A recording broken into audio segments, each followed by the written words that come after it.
Hay verdades que solo se revelan a través del movimiento y el tiempo. En el ojo de Gata Negra se manifiesta como el espacio para observar lo que la prisa cotidiana nos impide ver.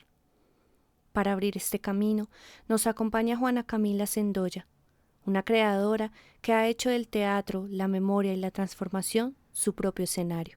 Juana entiende que el arte no es solo una representación, sino el acto de valentía más honesto. Quédense cerca, estamos a punto de mirar a través de la pupila de la gata.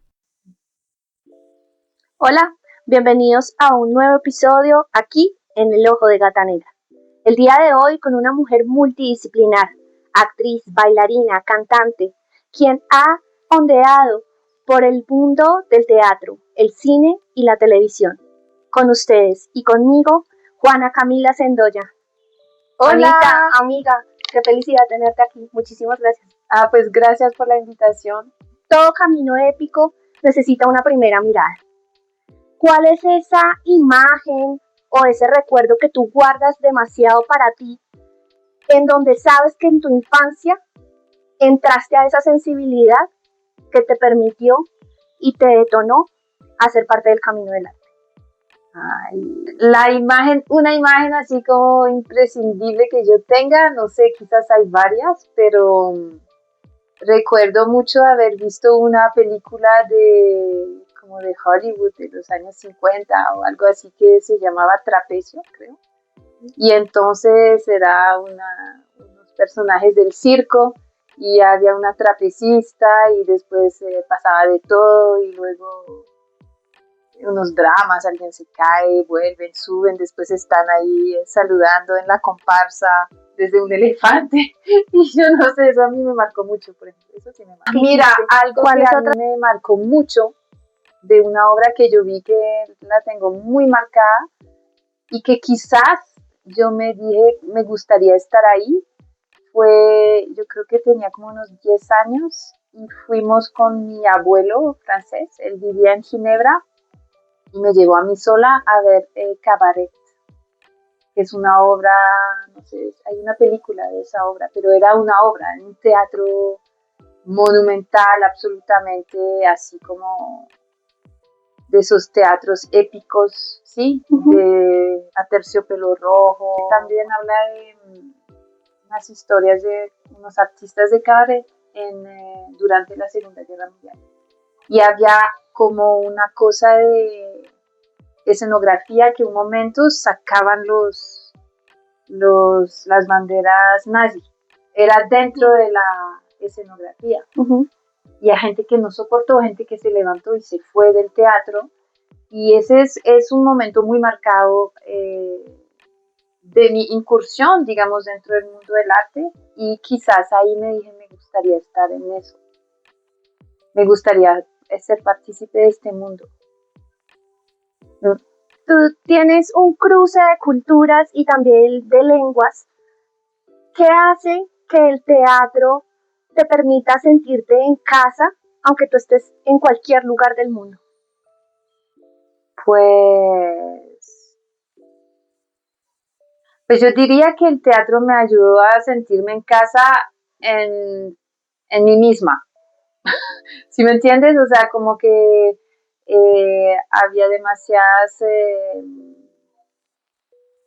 ¿cómo podríamos decir eso? Malestares en mí, o sea, yo me sentía muy mal, pero yo sentía que cuando yo hacía el teatro yo no podía hacer trampa, que tocaba estar como en paz conmigo para poder transmitir algo. Entonces fue una escuela interesante de autoconocimiento y quizás por eso me permite sentirme en casa donde yo esté, porque me permite sentirme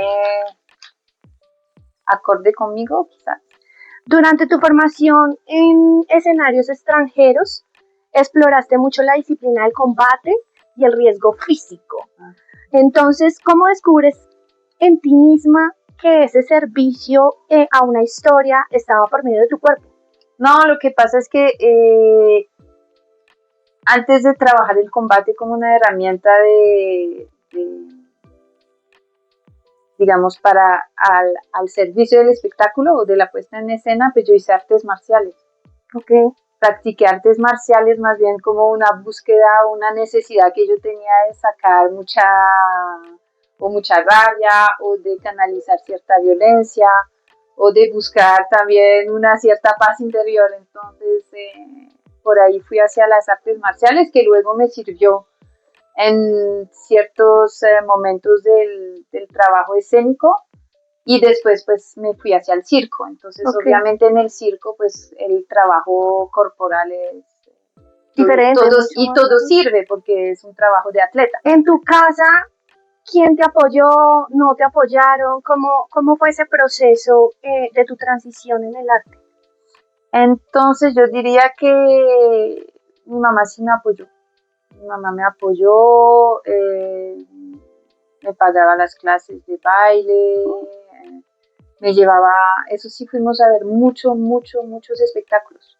Vi mucho teatro. Entonces también por esa parte una formación por la cultura, ¿no? Por conocer trabajos de otros. Y mi padre sí, para él era lo peor. ¿Por qué? Pues porque una persona, yo pienso, muy rígida. O sea, lo peor no era que yo fuese artista, quizás que yo fuese artista sin pasar por la universidad. Que yo me gradué de bachillerato y de aquí para allá no tengo estudios superiores. Pero el empirismo y la historia te marca. Soy de terreno, pero soy de mucho recorrido. Pero para mi padre era catastrófico. No tener pues el cartón ahí. No tener el cartón, y él siendo colombiano, habiendo luchado tanto para poderse formar, que yo tenía esa opción, esa posibilidad, y que yo no lo aprovechara.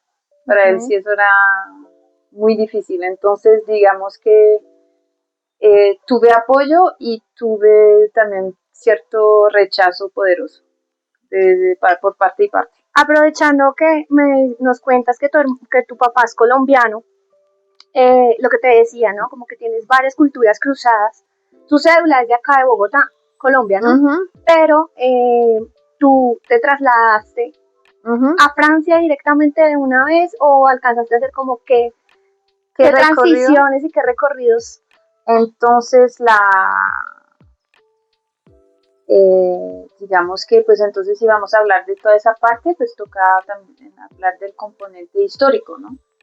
Entonces pues mis padres eran militantes del M-19 y mi mamá francesa, que heredera de Mayo 68, que estaba con toda esa ideología de la época, de los jóvenes de esa época, y mi papá pues colombiano tal. Entonces ellos estuvieron varios años en la militancia y en la clandestinidad.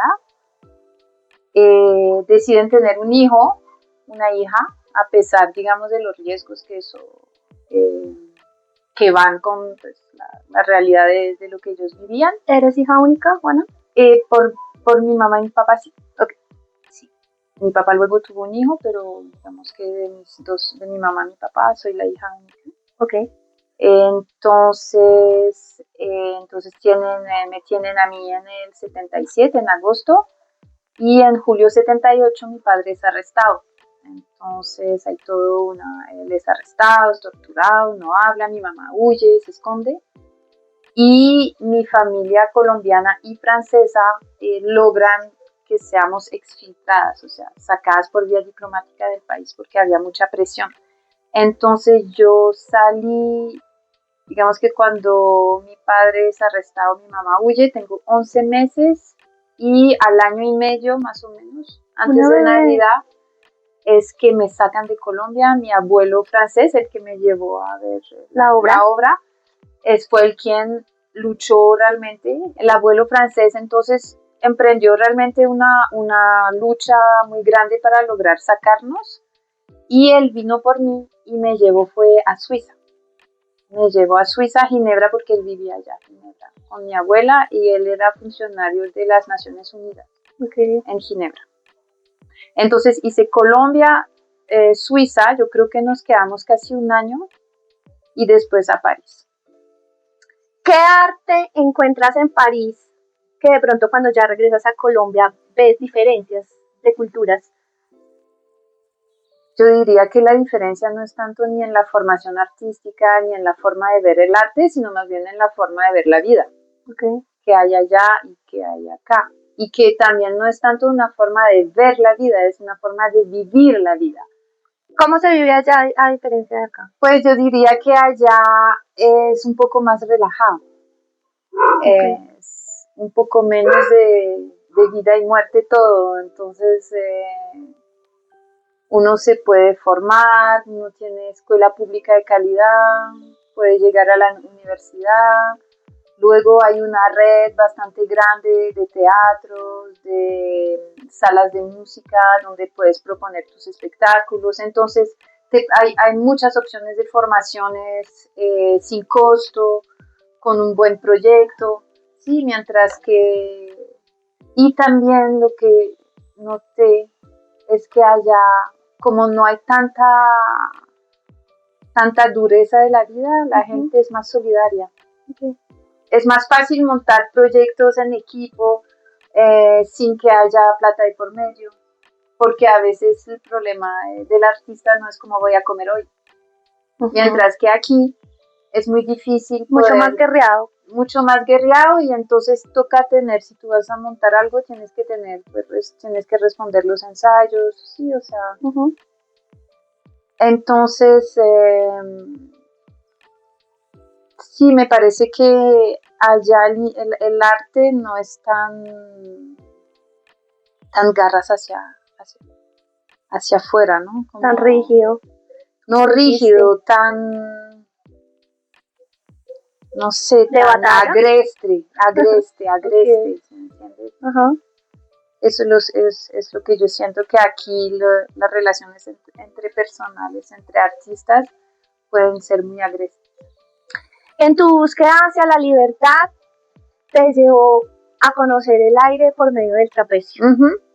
¿Qué pasa allá arriba cuando estás en suspensión? ¿Cuáles son esos silencios?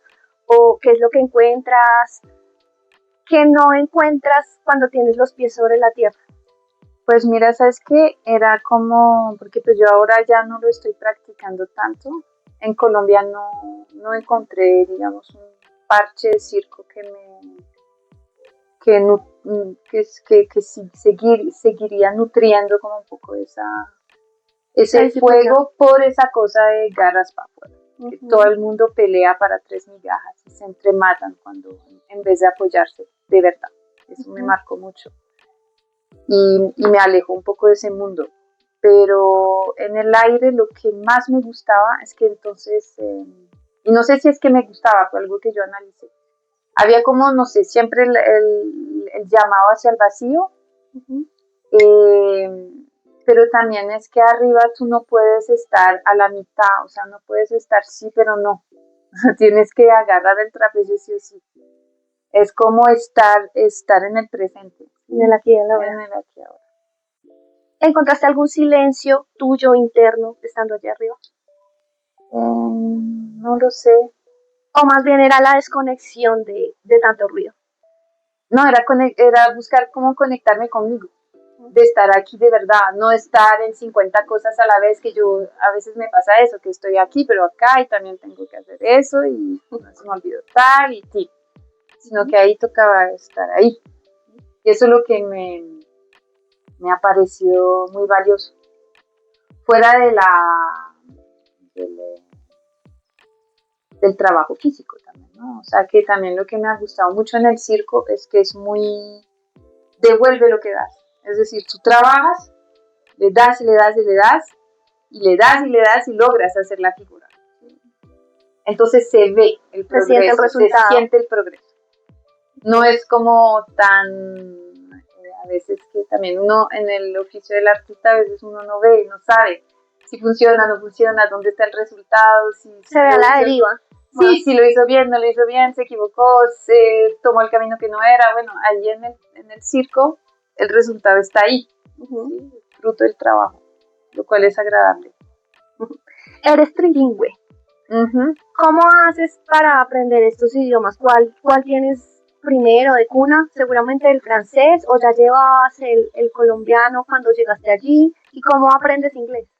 Entonces mira que yo creo que la cosa entre el español y el francés, sé yo cómo nazco acá, mis primeras palabras son en español, Okay. y casi que yo creo que mi primera frase es en francés, o sea, después yo olvidé el español, porque como el exilio, de cierta forma fue un exilio, llegar a Suiza y luego a Francia, y, y me crié con mi mamá francesa, y mi papá estuvo 5 años en la cárcel y llegó después de la cárcel, entonces pues, cuando él llegó yo ya no hablaba español, y como le cogí bronca a él, pues antes no quería hablar español después. Entonces hubo también un rechazo hacia Colombia, no quería bailar salsa, no quería hablar español. O sea, en la exposición que yo hice donde entrevisté mucha gente que hablaba de esa época de mi papá, decía que ellos cuando llegaron a Francia y que nos reuníamos, son colombianos, mi papá, ella me hablaba en español y yo le daba patadas. O sea, no me hable en español, no me hable en español, cállate, yo no hablo español. Pero fuerte. Es re fuerte. Era ¿Y qué fuerte. hace que ese choque se baje al menos? Bajo, pues cuando volví a Colombia por primera vez. ¿Qué edad tenías? 12 años. ¿Y qué sientes cuando regresas acá? ¿Dónde llegas? Llego donde mi tía menor de mi papá, y no, yo estaba enamorada de todo. ¿A qué localidad o a qué espacio, a qué lugar? Éramos, ¿Qué no barrio? sé, eso era como El Chico o algo así, o Usaquén, por allá en el norte. Okay. Y ellos tenían plata, y yo nunca había visto una casa así. Yo decía, no, esa casa, porque tenían como esculturas precolombinas y tenían una empleada de servicio, cosa que en Francia nunca ves nadie con una empleada de servicio, eso no existe.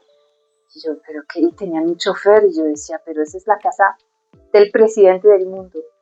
Y la verdad, no, yo miraba cada cosa que yo miraba y yo decía, yo amo esa vaca que veo, y yo amo ese pájaro, y yo amo ese andén, yo amo todo. Qué lindo. Se logró reconectar como nuevamente como con las raíces también. Total. Sí, claro, porque había algo que me faltaba, ¿no? Había algo que había sido como troncado. ¿Sentías que sí te faltaba? Claro, había algo bastante violento ahí que estaba siempre pendiente, había algo pendiente. ¿Dejó de estar pendiente, cesando en algún momento? No, yo creo que sigue en proceso de sanación. Cuando eres mamá, ¿dónde eres mamá? En Francia. ¿Vuelves? Pues mira que yo a los 12 años vine acá, pero me quedé 12, celebré mis 13 años, quedé unos meses. Estudié en el liceo francés como 4 meses y me devolví a Francia. Me quedé en Francia. Y me quedé viviendo en Francia realmente hasta 13 años que llegamos aquí. Porque vine por pedazos, vine 10 meses, 6 meses, pero nunca había vivido así como plantar las raíces en Colombia. ¿Qué es donde ahora estás? Ahorita estoy acá por ahora. Mi Juanis, siempre has prestado esa destreza, pero también esa exigencia física al cine y a la televisión. ¿Cómo haces para que permanezca la emoción del personaje cuando tu cuerpo está en plena como acción y velocidad? ¿O simplemente te dejas llevar de esa acción No, yo creo que yo me dejo, bueno, pues no sé, yo creo que me meto como en el oficio del personaje. Sí. Y también he tenido cierta formación con unas personas muy tesas, pero no, es más bien como ponerle mucho corazón, yo diría. Okay. Y como también tengo la herramienta del cuerpo, pues me ayuda. Porque he trabajado en las artes marciales, en el baile y en el circo de forma muy continua, atlética, como un atleta. Entonces, en el circo eres un atleta de alto nivel, entonces es algo que me sirve. ¿Por qué llegas al cuerpo? ¿Por qué no otro tipo de arte? Pues porque siempre me gustó, y también pues me gustó Tanto en el circo como también hice un poco de doble riesgo. Uh-huh. Me gustó el riesgo. Siempre me ¿Te gusta estar en peligro? Pues, no es que me guste el peligro en la vida, pero yo creo que a través de eso de tratar quizás de controlar el riesgo, o sea, hay algo ahí que me llamó la atención. Durante 2 décadas has tenido una emoción y una relación súper estrecha con el ritmo y la música. ¿Cómo empieza? Porque además Juana también es cantante, ¿no? ¿Cómo empieza la música y el ritmo en tu vida?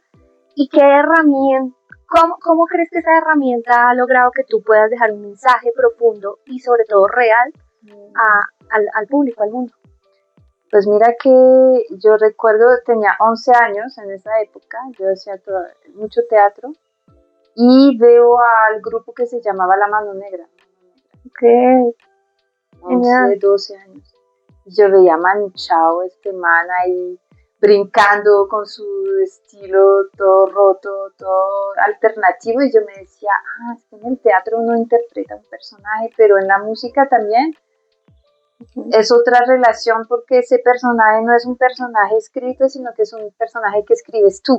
Sí, entonces sí. Me gustaba la idea de cómo construir un personaje que fuese yo, pero es más difícil porque en el teatro también tienes ese escudo del personaje que estás interpretando. Entonces, si lloras o mueres o amas, no eres tú.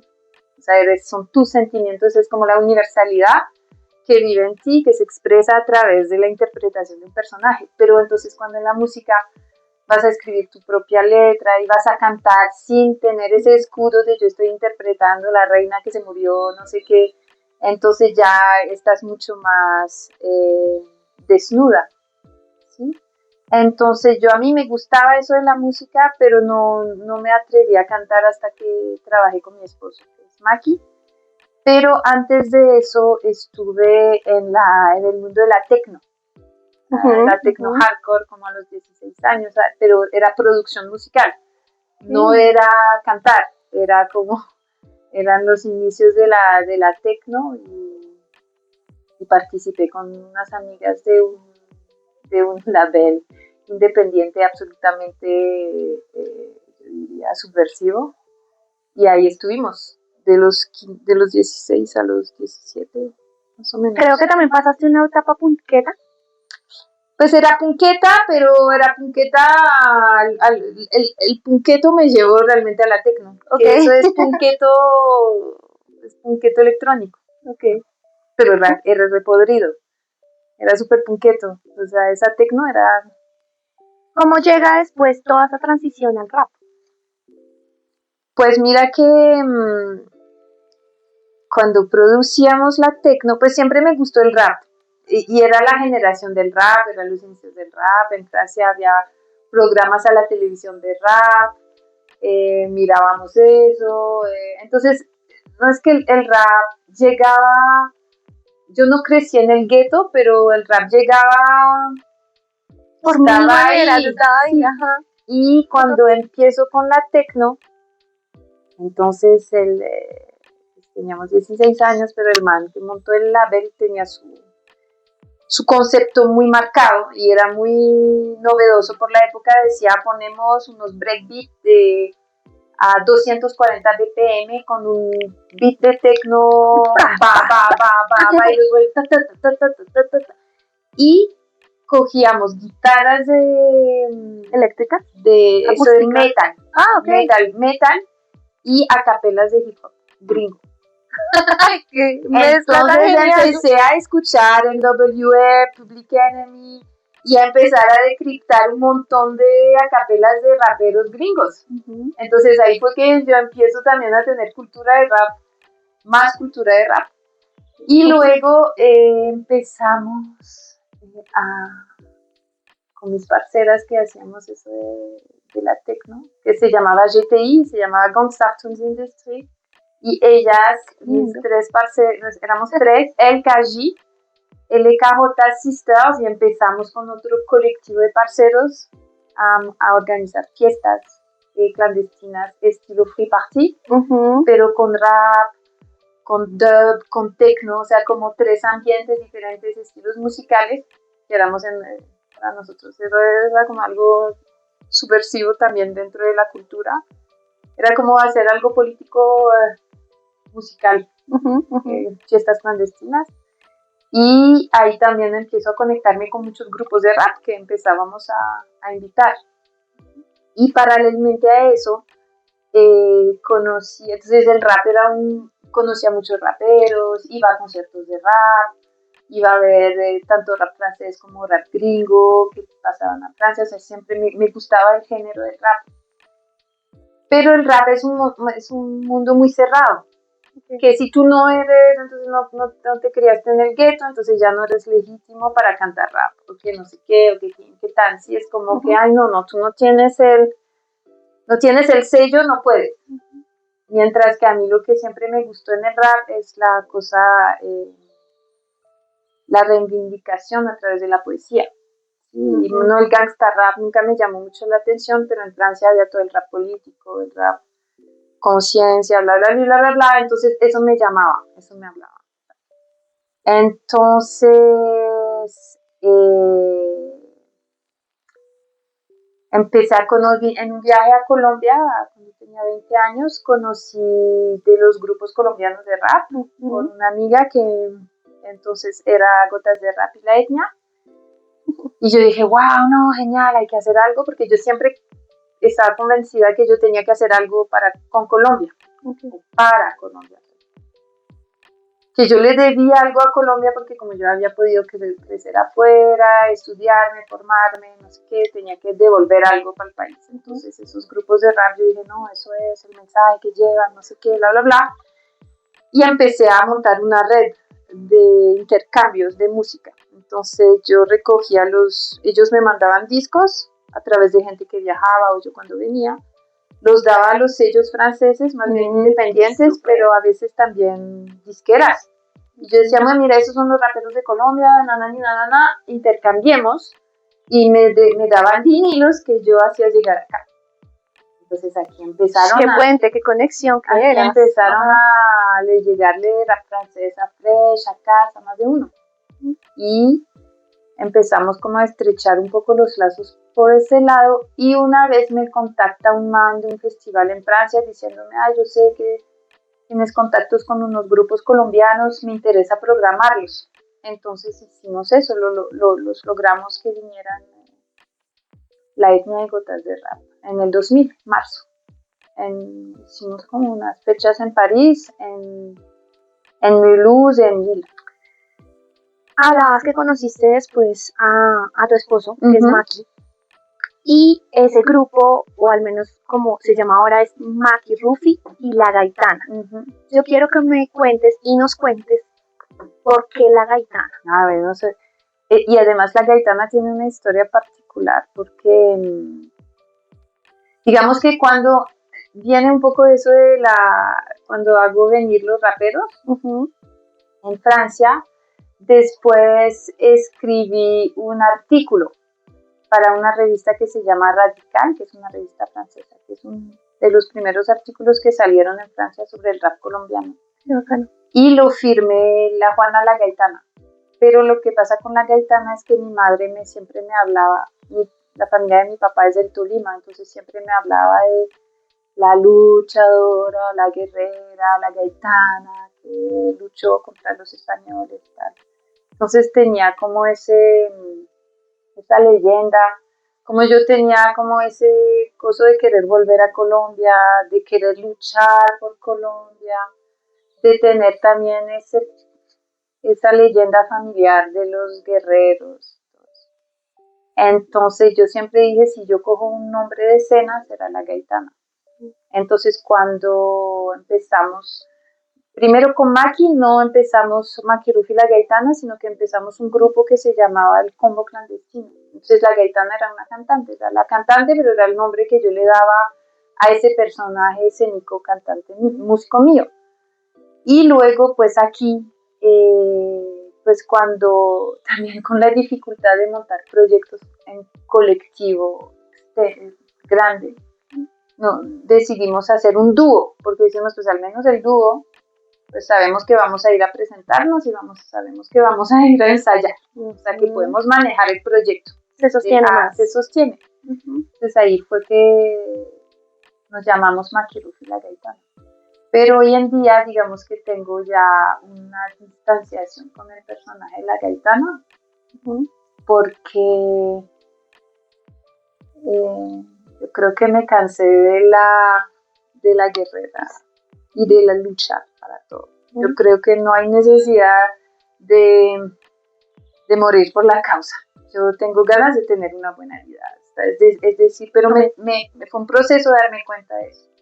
Pero yo creía tan profundamente que yo tenía que volver a Colombia, que yo tenía que hacer algo, que yo creía que la vida era luchar a toda costa, que yo creía que la justicia social era encima y valía más, había más importancia que mi propia vida. Entonces yo tuve como la tendencia a olvidarme detrás de cosas que me parecían más importantes, como traer un grupo de rap a Francia porque era súper importante el mensaje, como hacer talleres en el barrio porque los pelados tenían que no sé qué. ¿Y dónde está yo? ¿Y dónde están mis hijos, por ejemplo? Si yo estoy ayudando a medio planeta, pero entonces, ¿qué pasa en mi casa? Y un momento me enfrenté con esa realidad, en el cual dije, no, yo estoy sesgándome. O sea, en vez de... Y lo que yo entendí, lo que yo como ahora... Entonces, por eso la distancia con la Gaitana es que yo creo que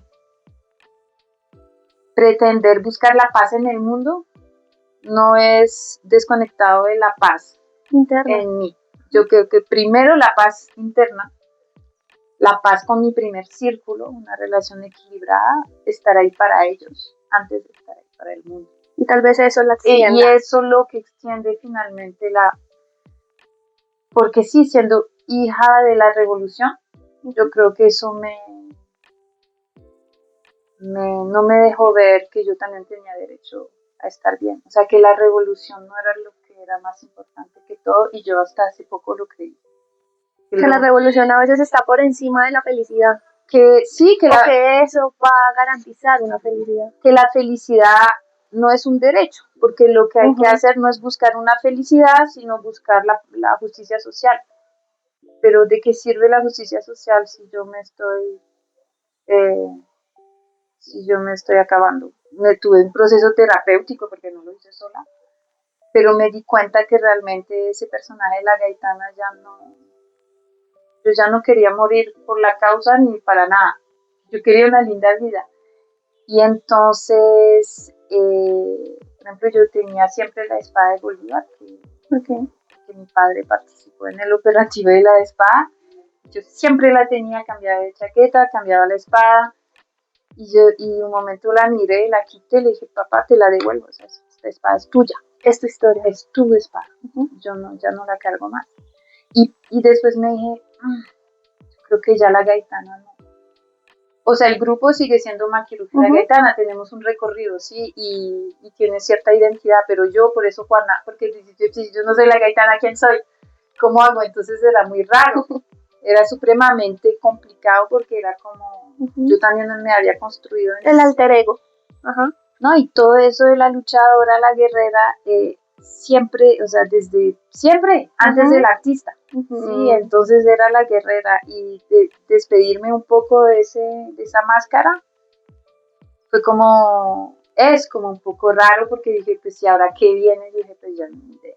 Pero veremos, sí, veremos, que llegue lo que tenga que llegar, que venga lo que tenga que llegar. Y yo decía, pero ¿cómo me va a llamar? Entonces busqué un montón de cosas y dije, Juana Camila, Juana K. Siempre me dijeron Juanita, pero yo dije, pero me llamo Juana Camila. Entonces era raro también eso, porque Juana Camila no era yo, pero entonces yo dije, pero si es mi nombre, también me lo tengo que apoderar. Has habitado tantas pieles, has prestado tu voz para cientos de historias. ¿Cómo haces para protegerte a ti cuando regresas? Mira que es interesante. Pues digamos que anteriormente, porque el teatro, tuve unos años que no practiqué teatro, que yo estaba mucho en la música y en el circo. Entonces la actuación de por sí se había un poco alejado de mi vida cotidiana, ¿no? Pero recuerdo que antes, cuando actuaba, a veces me llevaba el personaje a la casa. Entonces era difícil como salir del personaje y no sabía cómo hacerlo. Tampoco tenía técnica para eso. Luego volví a empezar a actuar recién, yo diría que pues en el audiovisual empiezo cuando llego a Colombia, pero a través de cositas pequeñas por ahí, y poco a poco pues me empezaron a salir unos papeles más interesantes, pero que a la vez no son papeles peligrosos o no son papeles que requieren no son papeles que me ha costado ni interpretar ni salir de ellos. Pero hace un año, más o menos, hice una formación de actuación para cámara, que me pareció increíble porque justamente eso, en esa formación nos dan ciertas técnicas para entrar y salir ¿cómo se llama? Del personaje y no llevárselo a la casa, porque cuando interpretas cosas que son muy dolorosas o violentas, te cargas. Y lo que pasa es que en el teatro el cierre son los aplausos del público. Eso cierra en general. Desconectar. Sí, porque ya hiciste el trabajo, ya presentaste, ya se transmitió la emoción y te aplauden, o sea, que te devuelven lo que entregaste, pero en el audiovisual no es así, porque escena tras escena, corte, chao y sal. Y entonces a veces ni te aplauden, ni te agradecen, entonces es como, lo que me enseñaron es como a agradecerse a uno mismo, a decirse corporalmente ya, lo hicimos, ya está, ya puedes volver. Y hablábamos de eso en esa formación. Hay muchos actores que sufren, pues que se vuelve un traumático para ellos, porque tú vas recibiendo y como dando la bienvenida en ti a muchas historias. Entra más que corporal a la psiquis, ¿no? Exacto. Entonces, yo creo que es importante para el actor tener una buena formación y encontrar los buenos formadores, porque también hay diferentes técnicas. Y también encuentras unos directores que les gusta poner a sufrir el actor, porque les parece que se ve súper real, entonces es genial, pero después uno queda vuelto mierda. Pero de eso te quería preguntar, porque también pasa lo contrario, ¿no? Como que el personaje es la máscara para poder sacar todo eso, ¿no? Pues yo creo que hay un sí y un no. Hay un sí y un no. Y que hay formas también de lograr, es decir, que por ejemplo el pánico se transmite, digamos, de una cierta forma corporal. Entonces tú puedes dar tú puedes poner tu cuerpo en situación de cómo estaría en pánico sin que el pánico te esté habitando. Es como trabajar eso. Porque hay ciertos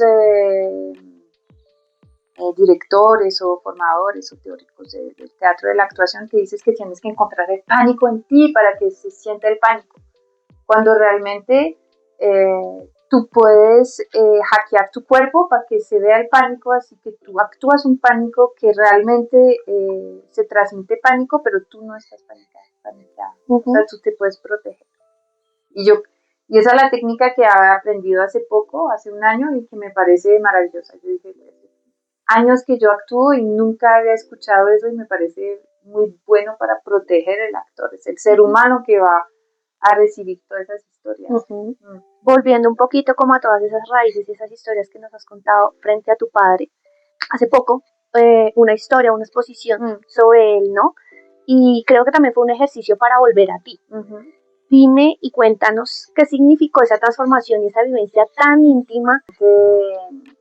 La exposición es un paso dentro de eso, porque entonces cuando nació mi primer hijo hace 20 años empecé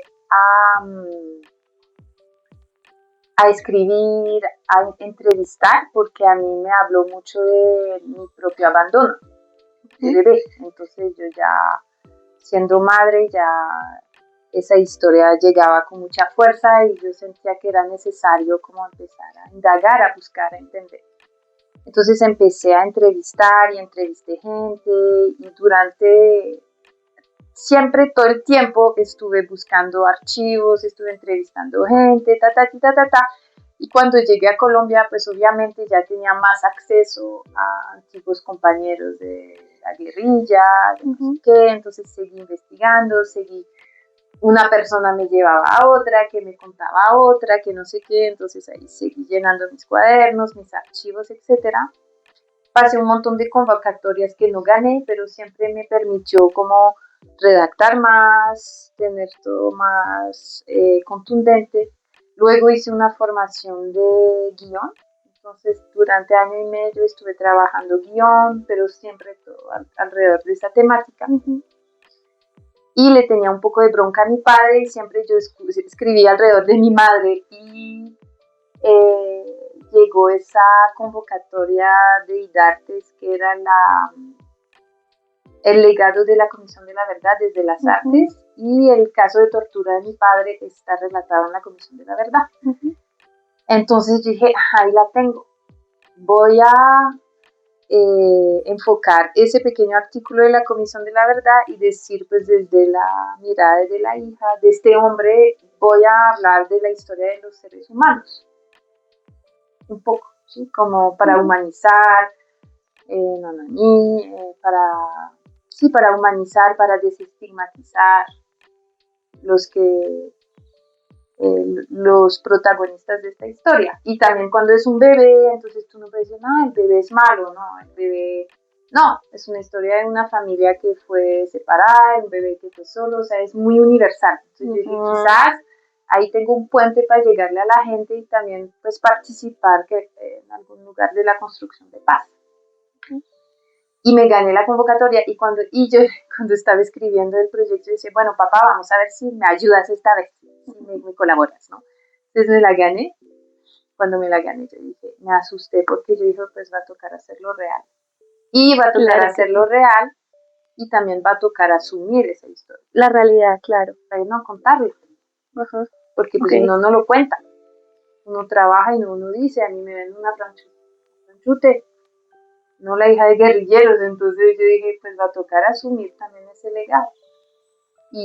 Pero quizás, y a través de todo, cuando yo ya gané, ya estaba escribiendo, yo dije, pues también me salva de cierta forma de cierta esquizofrenia, porque yo ya estoy mamá de sentir que yo soy culpable, que yo tengo que esconder algo. Y yo no hice nada. A mí me tocó esa vida, pues ¿por qué no la podría contar? Porque tengo miedo de no tener trabajo luego. Pues no importa, yo dije, pues los que me quieran me seguirán queriendo y los que se van de mi vida es porque no me querían, chao. Y hasta ahí llegó y ya no más de estar caminando así como con miedo porque ya estoy mamada. Como entre sombras. Sí, como si yo soy, además es como revictimización, entonces viví persecución, no sé qué, nada ni, y ahora no puedo contar mi historia porque tengo miedo de que me cierren las puertas. Dije, pues que se cierran las puertas que se tengan que cerrar, pero yo me voy a poner en paz conmigo y voy a dejar esa esquizofrenia, ¿sí? Entonces hice la exposición. Esa exposición era visual y testimonial, entonces con mi esposo grabamos como 20 testimonios de alrededor de la historia de mi padre y fue la oportunidad también de reconciliarme con él, ¿sí? Porque así como me rechazó en muchas cosas, entonces yo siempre tuve una relación muy conflictual con él. Entonces me permitió apaciguar, digamos, esa imagen de mi padre, entenderlo a él como un ser humano, un hombre, y no alguien que quizás me rechazó, me hizo sufrir, ¿sí? ¿No? Un ser humano normal que cometió sus errores, que hizo su vida, que tuvo, bueno, una hija que no la supo entender, pues, bueno, ok, pero pues que le da él mismo con sus cosas, ¿sí? Entonces se llama El silencio de mi padre, porque entonces, y el pitch también es importante porque dice la hija vuelve a su tierra natal, busca su lugar en el mundo, no, la hija vuelve a su tierra natal, se encuentra con los estigmas de una guerra que sigue latente, busca su lugar en el mundo y para encontrarlo tendrá que romper el silencio de su padre. ¿Sí? Y el silencio de mi padre es el silencio de su personalidad, que era un hombre muy callado, el silencio de la clandestinidad, el silencio bajo la tortura, luego el silencio de lo vivido, nunca lo habló, el silencio impuesto por la enfermedad, que él a los 50 años empieza una enfermedad autoinmune y lo primero que pierde es el hablar. Luego el silencio de la muerte y yo vengo a romper el silencio de mi padre. ¿Sí? Entonces, en un ejercicio realmente que fue para mí de dignificación y de resignificación. Y luego, después de que presento la exposición, también yo me derrumbé porque fue muy difícil, o sea, fue muy fuerte buscar escarbar toda esa oscuridad, porque realmente me enfrenté con mucha oscuridad. Entonces, yo me derrumbé. Y después de derrumbarme, yo dije, ¿yo qué hago? ¿Qué necesito hacer? Yo dije, necesito escribir porque necesito pulir el relato. Tengo que profundizar. Entonces fue ahí que yo empecé una vaqui, no sé qué, para escribir. Digamos, El silencio de mi padre, itinerario de una hija de guerrilleros, que es como un proceso de escritura que yo estoy en eso. Trabajando, ajá. Estoy trabajando. Entonces tengo pedazos de los testimonios, pedazos de archivos, pero también todo como ese recorrido mío, que significó también, porque esa clandestinidad en la cual nacimos, en la cual crecimos, el peso del secreto, el peso de la lucha, ¿sí? Que esa vaina de la victoria o la muerte, ¿sí? Es muy difícil uno para buscar una vida. O sea, yo hace poco que estoy buscando una vida. Yo antes buscaba morir por la causa. No lo formulaba así porque ni tampoco me daba cuenta. Estamos en tu casa, que además es el estudio de los gatos negros. Y nos acompaña un gran collage aquí atrás de nosotras. ¿Cuándo llega el collage a tu vida y qué permite en ti que crea que... Al collage. ¿Cuál es ese lenguaje tuyo? Me encanta el collage. Yo creo que desde que tengo 11 años, yo creo que desde que empiezo a llegar de la primaria a la escuela secundaria, yo hacía collage en mis agendas y recortaba, cortaba. O sea, el collage para mí es lo máximo. Y me fascina el collage y aquí, y yo siempre guardo todo, guardo los afiches, guardo los flyers, guardo los stickers. Y aquí empezamos a hacer eventos y entonces empecé a hacer collage en grande. Yo siento que es como guardar memoria y recuerdo, Es un montón de memoria porque son conciertos que hemos hecho, eventos que tal, flyers de amigos o cosas simplemente que me gustan, que son bonitas. El collage me encanta. Lo asocio porque en muchos trabajos, sobre todo de encontrarse y holísticos, te ponen a hacer el mapa de sueños, ¿no? ¿Sientes que de alguna manera, sin querer de pronto o sin que ese sea el foco, representa un mapa de sueños? Pues quizás no hay unos que yo hice realmente como uno en mi cuarto, que yo puse solo cosas que me gustan. Entonces hay un montón de playas, ¿no? Y de cosas así. Lo hice realmente, pues tampoco está al azar, ¿no? Todo tiene un cuento, entonces yo escojo lo que yo recorto, pero tiene como una matiz de color. Yo busqué todo lo que yo tenía como de colores cálidos, el blanco y negro, y acá los fríos. Los azules. Sí. Y realmente también tenía unas cajas llenas de cosas y ya las tenía ganas de pegar. Juana, en tu trayecto de vida, en tu collage, en todo lo que haces, cine, televisión, actriz, bailarina, músico, ¿cuál es esa luz que quieres que siga y mantenga encendida para las personas que transitan el camino del artista?